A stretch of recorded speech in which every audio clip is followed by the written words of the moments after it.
Shalom, good to see you all again, viewers of TV7 Middle East Review from Jerusalem. And with me, as usual, my good friend and colleague and an expert on many, many issues. And one of them, of course, is the Middle East, Dr. Colonel Reserve Eran Lerman. I don't consider myself an expert. If this was a hospital, I would be a generalist. Well, you know what they say about generalists. And, in any case, another month in the Middle East, and what else is new? Actually, we see intensification of the tension. We see Iran coming out with more belligerent policy, a lot of rhetoric, but not much in action. We see Hezbollah acting up. Israel continues to pound on Hamas, which has been rendered as a unfunctional or not functional military unit, but still is capable of a lot of guerrilla. And we continue as we are in the midst of a process which at this point we cannot see the end of it. So, Eran, why don't you start with a kind of an overview where we are now versus where we were a month ago? Well, we are not where we were a month ago because Israel turned the tables in 4 distinct operations, one of them attributed to Israel. Obviously, Israel, for its own reasons, has declined to take responsibility for it, namely the assassination of the leader of Hamas, the political leader of Hamas, Ismail Haniyeh, at the heart of Tehran. Which in itself is a mystery because there were so many versions what happened.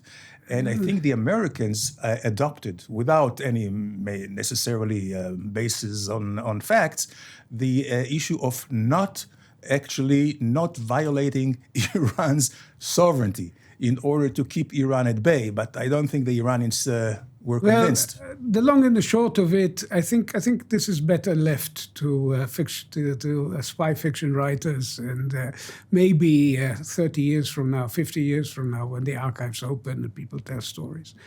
But and there was the elimination of Haniyeh. Earlier came the death of Hamas's most distinct and distinguished military leader, Mohammad Deif, a cruel and murderous man, but of remarkable professional capabilities as a terrorist, who survived 8 previous attempts, but we got him on the 9th. We got him on the 9th, so it proves that he's not a cat at the end of the day. And then came the strike, and you add to this list the strike against the port facilities in Hodeidah, which showed the Houthi regime in Yemen that Israel can exact a much more dramatic price for the attacks on its soil than the international coalition has been able or willing to do for their disruption of international shipping. And killing in Beirut, which Israel owned up to, of the senior military commander of Hezbollah, Fouad Shokr. Obviously, he must have given some indications as to where he is with his mistress when he was killed. This came as a distinct response to the murder of 12 children in the football field in Majd al-Shams. Israel was obliged to make very clear that it will treat that horrific event as seriously as it treated the death of one Israeli in a Houthi attack in Tel Aviv. That the Druze of Majd al-Shams are as dear to us as the citizens of Tel Aviv. And so comrades in arms and brothers in blood. And the Druze in Israel. The Druze in the Golan are gradually becoming more and more associated with Israel. You hear the Hebrew, you hear the as they see no association, hope as they look at what happens in Syria. In Syria. Who wants to be part of Assad's Syria. And the annexation, let's say the recognition, the American recognition of the annexation of the Golan Heights by Israel, which I think also Trump is very important. carried forward and Biden did not reverse, which is Right. interesting Very enough in itself.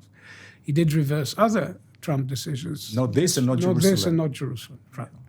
So in that sense, there was a sense, I think it's reflected also in Israeli mood or even in Israeli political dynamics, that Israel is back to its old capabilities, not just a grinding war in Gaza, but also daring and far-reaching operations.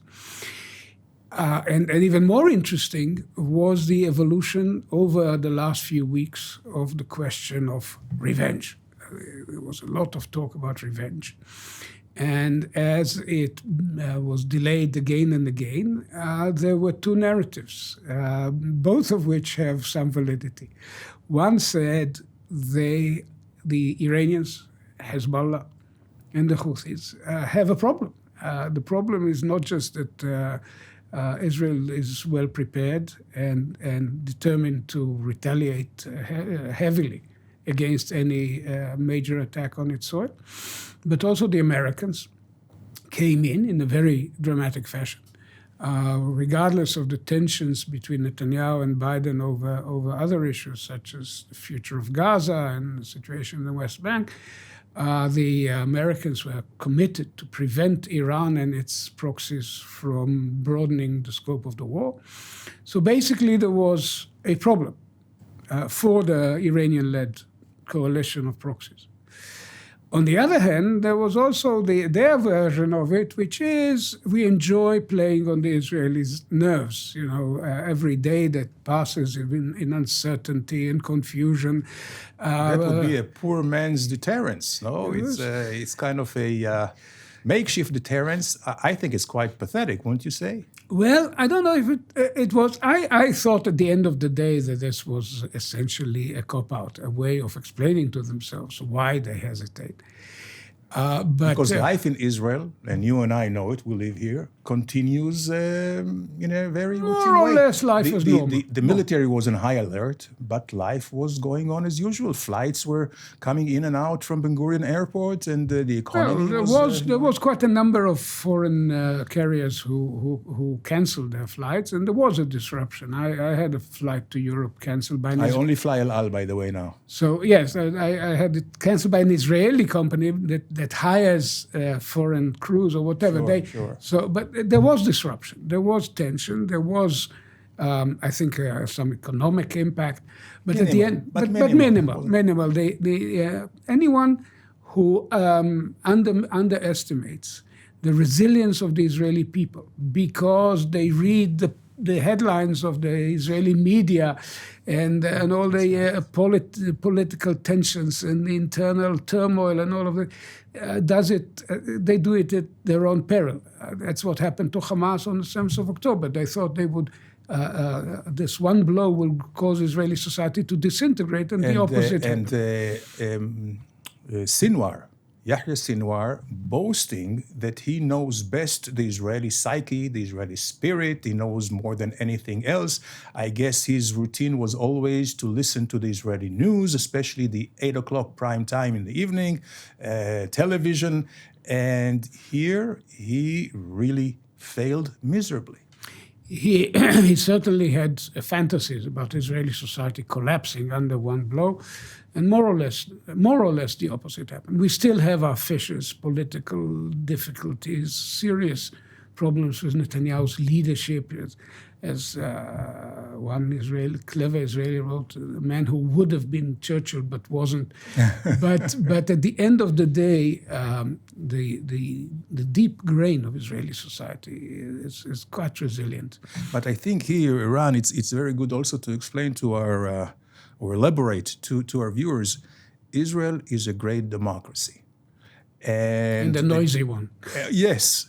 And the Jewish people have always been educated on, I would say, dissent, trying to crystallize issues, and are never satisfied. They like to bicker. And this can be read erroneously by our enemies. Even Sinwar, as a weakness. As a weakness. True enough. There are two things I would say about this. First of all, what distinguishes us from the other monotheistic religions is that in addition to the Bible, a defining tome of Jewish text, is a never-ending argument about everything. The Talmud is basically a set of unresolved debates about anything under the sun. The other thing is there's in the 5th volume of Churchill's memoirs, there is a chapter of World War II. There's a chapter about the Greeks. And what was actually the beginning of the Greek civil war between the communists and the monarchists. And already in the camps in 1944, in exile in Cairo, already there was trouble brewing. And he says, well, the Greeks and the Jews have always been on their side. They've always been, and wherever you find 3 Greeks or Jews, there are 2 prime ministers and 1 leader of the opposition. So it's always been like that in one way or the other. I think it's more severe against the background of the previous year, the pre-war year that we passed, which was marked by deep internal divisions. Nevertheless, the Israeli defense establishment and the Israeli public at large are still quite resilient and quite effective.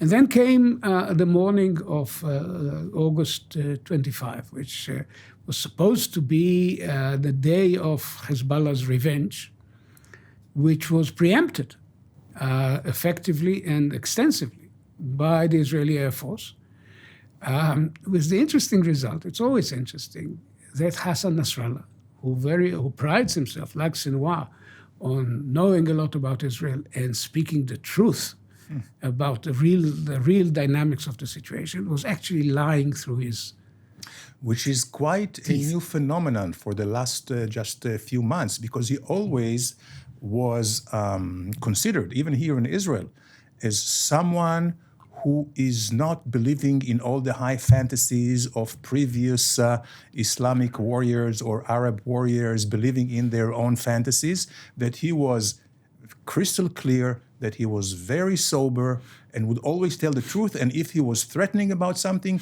he would make it true. Now we see a total departure of his own behavior, which means, in my mind, some kind of disintegration of the Hezbollah, I would say, ethos.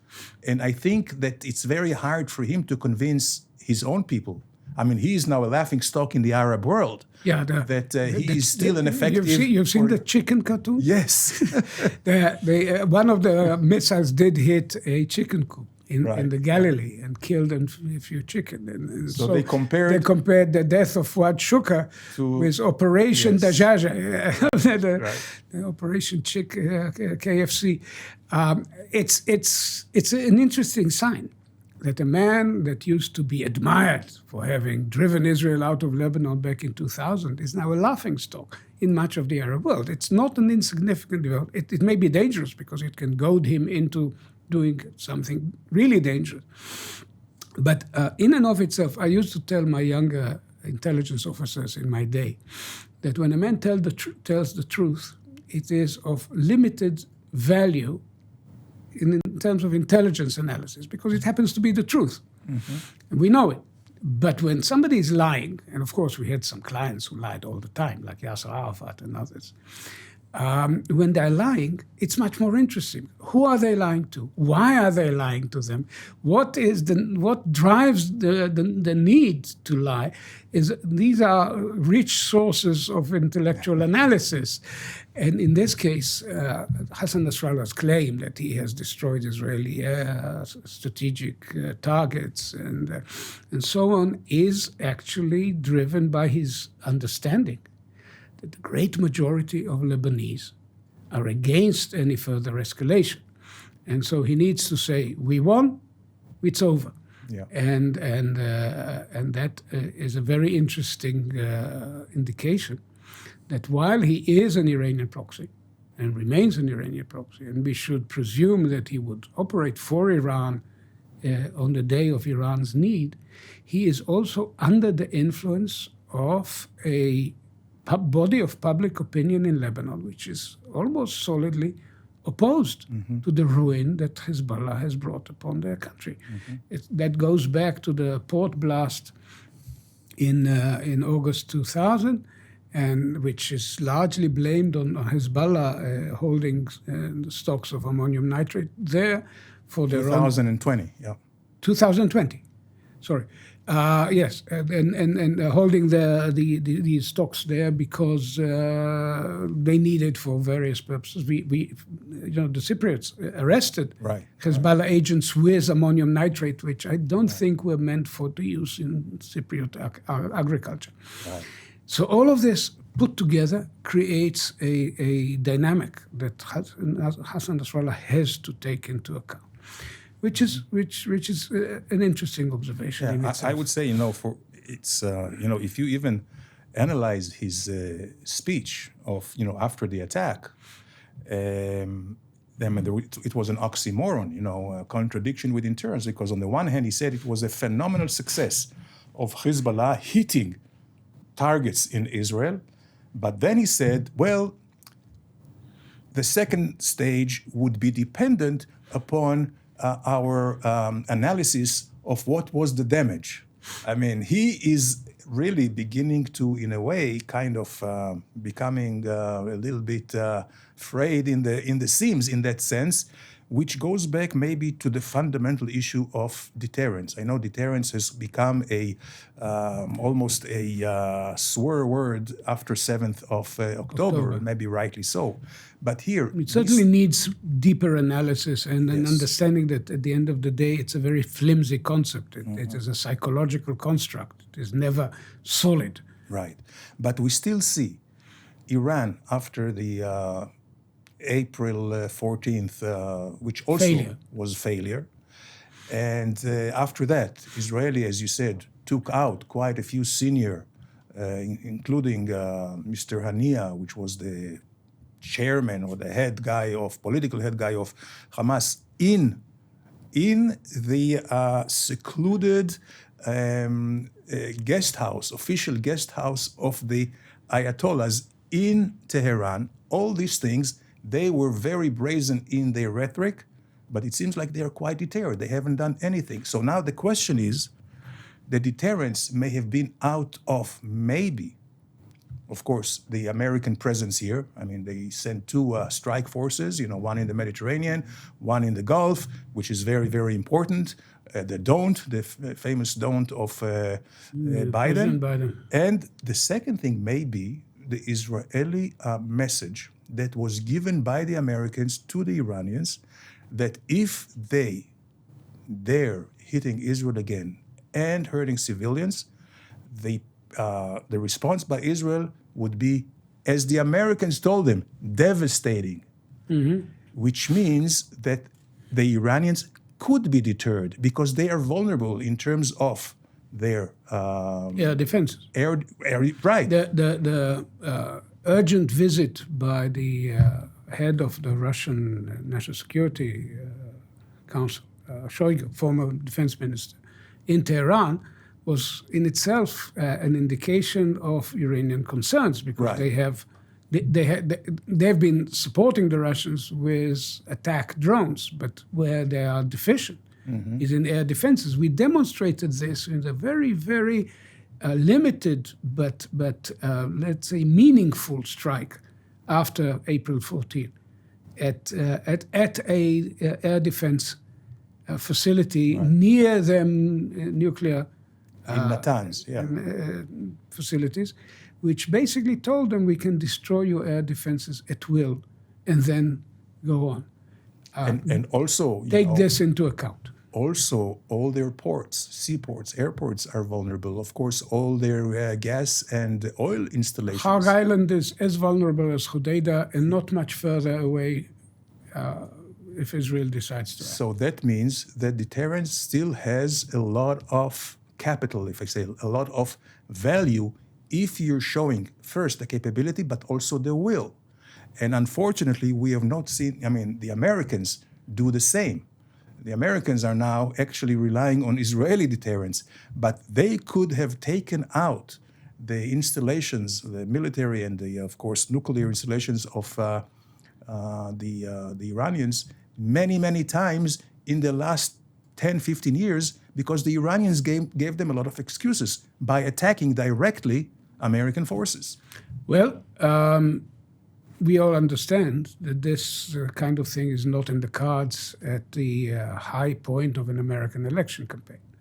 Neither side would have done it at that moment, because it would have been interpreted as a blatant attempt to tilt the election. So we are all looking beyond November 5th to see how the Iranian issue evolves. I have to say that the American defense establishment, the professional American defense establishment, has been very firm in their language towards Iran in the last few weeks, in the period under our present review. There have been very close communications between the Israeli leadership, defense establishment and Defense Minister Gallant, his counterpart, Secretary Austin, and at the appropriate levels. The chairman of the Joint Chiefs of Staff arrived in the region in the context Charles Brown, in the context of these tensions. The commander of CENTCOM is a regular visitor. So all of this is a very interesting aspect. While there may be, as I said, political tensions, political complications between Netanyahu and the Biden administration, the outgoing Biden administration, at the level of the defense establishments and intelligence establishments, there's very close and intimate cooperation. The Americans actually said that they've been of help, presumably intelligence help, in the events of August 25, which is also quite interesting in itself. Very interesting. So I would say at this point, Israel has reached some kind of a routine in an explosive situation. That means continuing to pound Hamas in Gaza, actually reaching out to the entire Middle East, showing its capabilities and intelligence, whether it's in the Houthi area, Yemen, whether it's in Iran, whether it's, of course, it's in Lebanon. And we will have to see how things will come out. Probably will not be solved until maybe the American elections. Everybody is waiting to see who will be the next president. So I guess we're going to see maybe more of the same until maybe we will find and kill Sinwar, like we did all his other cronies. And this, I'm sure it will come. I can't tell you an exact time, but I'm sure it will come. But let's go beyond just... We may actually, I don't know, the chances are not good, because Sinwar did not have an interest in a deal. Right. Because he expected the conflict to broaden. But now, to some extent, the events in the north turn the table on him, because Hezbollah has more signals that they exhausted their option. The Iranians seem to be deterred by the combination of Israeli and American capabilities. So the likelihood that the ongoing refusal to deal would lead to the explosion in the region has receded. And therefore, his motivation to refuse a deal may have also gone down, given that his few surviving military commanders in the field are telling him that they are being slaughtered, militarily slaughtered, decimated by the IDF. We've lost some. Israel has lost dear lives in the last days of August, but at the end of the day, the numbers are tilted incredibly against Hamas military. Moreover, the IDF is much more surgical now. Yes. And the ratio of uninvolved to involved has to be more deeply penetrating into Gaza, getting all the intelligence that we can gather, and we are now there. So there is no fighting substitute. in the tunnels. In the tunnels, you don't have the uninvolved; you have the involved. Exactly. And so on and so forth. So there may be a breakthrough. I don't know. Time will tell. Relatively short. We all wonder how many of the 109 hostages are still alive. Israel again and again retrieves bodies murdered in captivity, but speculations on the subject are too painful to engage in. Yeah. But at the end of the day, we may have a period of ceasefire, but I don't believe that ultimately Hamas will hold a fire, and I don't believe that Israel will desist from the mission of destroying it as a military and as governance. Especially as Problem is, there's no decision in Israel yet as to what to do. Once once we are finished with that mission, more or less, who replaces the IDF in the governance of Gaza? Question. The PA is too weak, too corrupt, too inept. There's talk about an Arab or an international or multinational capability, but decisions need to be taken in Jerusalem and Washington for this to happen.